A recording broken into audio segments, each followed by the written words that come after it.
The echoes of silent streets. Detective James Harlow had spent 2 decades unraveling the lies people told to cover their sins.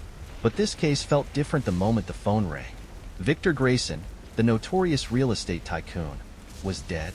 The circumstances were unusual.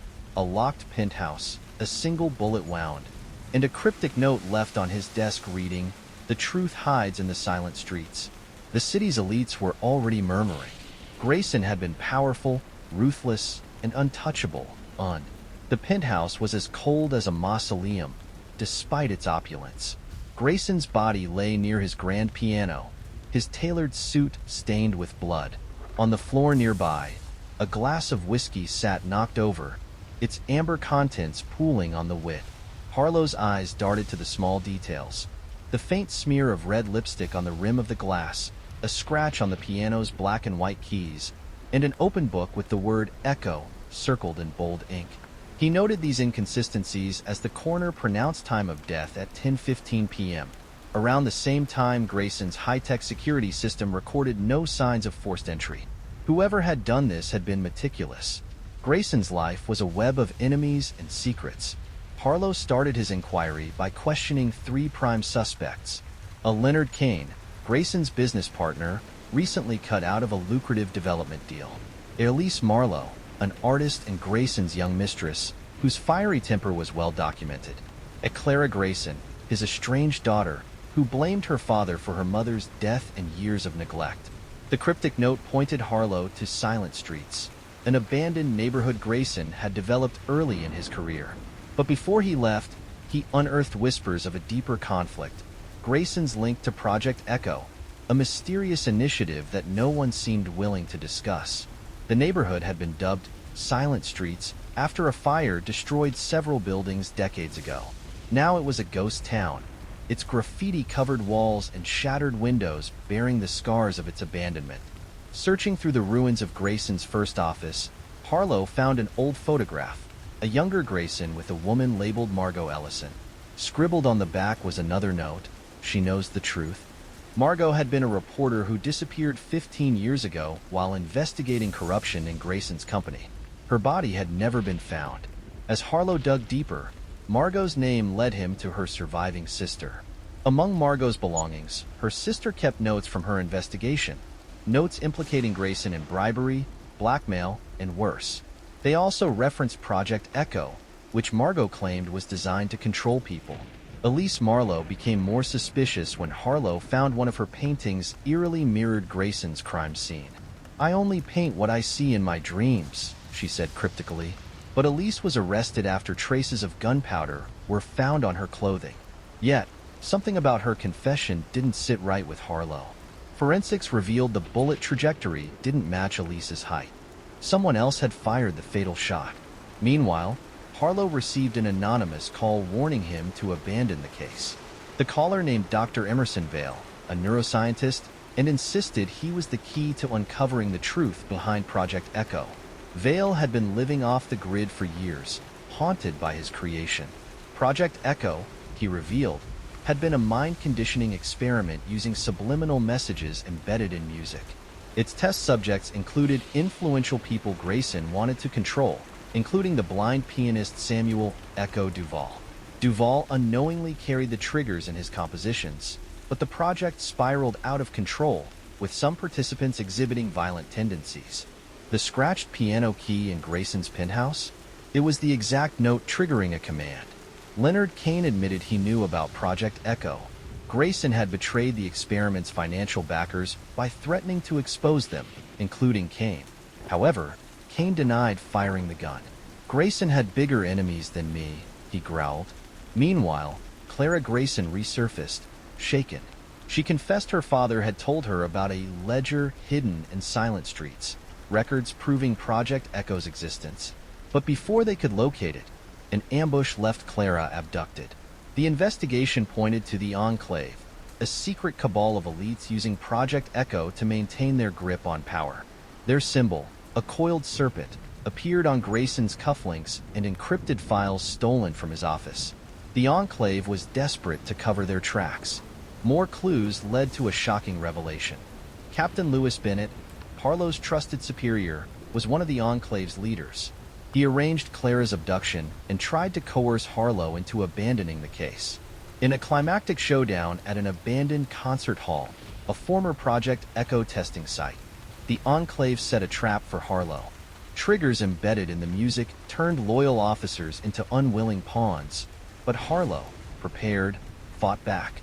With the help of a guilt-stricken Leonard Kane, he managed to decode the hidden subliminal commands. In the chaos, Clara escaped captivity, but it was she who delivered the final, unexpected blow, fatally shooting Kane in cold blood. Vale vanished without a trace, taking his knowledge of Project Echo with him. The Enclave's influence began to crumble after Harlow exposed their crimes, but their power wasn't fully extinguished.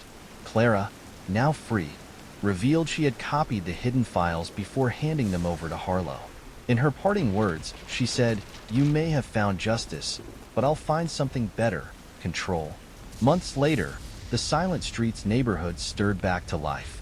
Developers spoke of revitalizing the area, but Harlow knew the city's scars ran deep.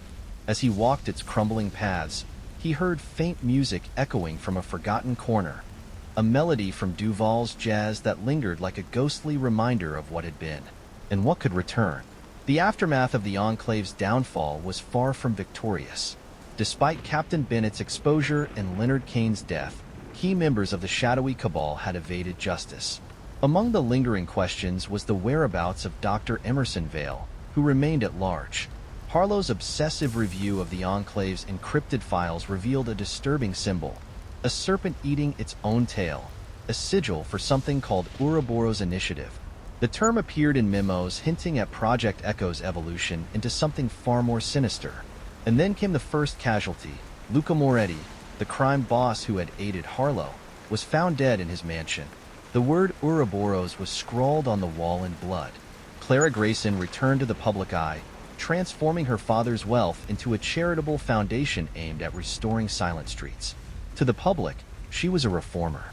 To Harlow, she was a chess player manipulating pieces behind the scenes. Her control of Grayson's files unnerved him. One particular set of accounts highlighted secret investments in neural research labs overseas. Harlow suspected Clara had taken Vale's research and was continuing his work, either for personal gain or to finish her father's efforts. Confronting her directly, Harlow was met with cold ambiguity. "You said you wanted justice, detective. This is mine."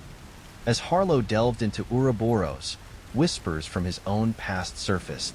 12 years ago, Detective Marianne Hart, Harlow's partner and mentor, had been investigating similar disappearances among key whistleblowers. Her sudden vanishing during a sting operation had nearly broken him. Margot Ellison's notes uncovered a chilling link between Hart's last case and Project Echo. Vale's earlier experiments had trialed subliminal messaging to coerce individuals into submission or death. Harlow couldn't escape the notion that Hart's demise had been orchestrated. A lone voice from the shadows broke through. A former Enclave member named Marcus Blythe reached out, offering to trade information on Ouroboros.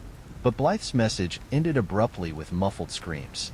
Following Blythe's trail, Harlow uncovered a covert black market auction set to take place aboard a luxurious offshore yacht, known only as the Abyss. The advertised items were shocking. Fragments of Vale's research, Project Echo's subliminal encoding, and schematics for surveillance technology capable of targeting entire cities. Harlow infiltrated the auction posing as a bidder but found himself outmatched by Clara, who was already there as a major player. When he confronted her in secret, she made her intentions clearer. "Do you want to fight shadows your entire life? Or control them?" A hidden bidder emerged at the auction. Emerson Vale himself, alive, pale, and sharper than Harlow had remembered. Before Harlow could apprehend him, the event erupted into chaos as operatives loyal to Clara and the Enclave clashed. During the chaos, Harlow pursued Vale but was unable to capture him. Clara escaped with one of the auction's most dangerous assets, a code sequence labeled Cerebrum Key, touted as the next evolution of Project Echo. Later, hacking into Clara's network, Harlow discovered her intentions went deeper than revenge. She planned to use Cerebrum Key to install herself as a global authority, shaping public will through mass subliminal influence.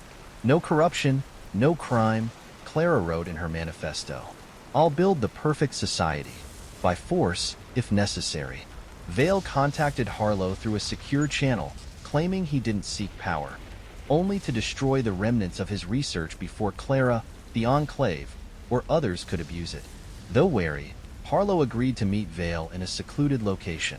There, Vale revealed the true scope of the Ouroboros Initiative, a coordinated effort among global elites to perfect mind control, ensuring loyalty to their agenda across borders. Vale's experiments had laid the foundation, but others had refined it into a system capable of rewriting entire populations. Vale claimed to have developed a failsafe, a sequence embedded in Duval's original compositions that could render the subliminal signals ineffective. The key, however, was hidden in Duval's recordings scattered across the city.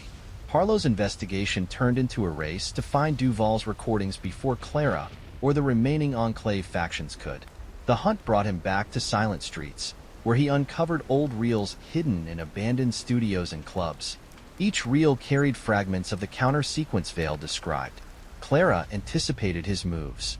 Through hacked broadcasts, she manipulated the city's unrest, inciting riots among those desperate for safety and reform. Loyalty around Harlow began to fracture. Allies turned out to be compromised. Some succumbed to Clara's influence, while others sought to protect their families from the Enclave's threats. Among the betrayals was Captain Bennett's second-in-command, Lieutenant Eva Price, who revealed she had been a sleeper agent for years, activated by subliminal messaging embedded in a children's television show she grew up watching. Price warned Harlow of Clara's escalating efforts and sacrificed herself to provide him with one final clue. Silent Streets will sing. Clara's ultimate plan unfolded during a televised charity gala meant to inaugurate her foundation's renovation of Silent Streets. The stage, outfitted with cutting-edge technology, doubled as a massive subliminal transmitter. Clara planned to broadcast Cerebrum Key live, ensuring mass influence. Harlow infiltrated the event, planting Vale's counter-sequence within the sound system. But Clara anticipated his move. She revealed the gala was a decoy. The real transmitter was embedded in Duval's old piano, which had been moved to a studio above the crowd. The final confrontation took place in the crumbling ruins of a Silent Streets music studio. Harlow faced Clara and a weakened Vale, who had been captured and coerced into assisting her. Clara's idealism had twisted into messianic delusion. She believed herself the savior of humanity. As Clara prepared to activate the global broadcast, Harlow used the counter-sequence embedded in Duval's reels, dismantling the signal. The dissonance scrambled the technology, sparking explosions that engulfed the studio. In the aftermath, Clara vanished without a trace. Emerson Vale turned himself in, but only after erasing vast portions of his research to prevent it from falling into dangerous hands. Silent Streets remained quiet, but for how long? Harlow found himself haunted by a lingering question. If Clara truly succeeded in part of her plan, would the world even realize they were under her control? The echoes of Duval's melodies persisted, haunting, unresolved, as if the city itself refused to forget the secrets buried within its silent streets.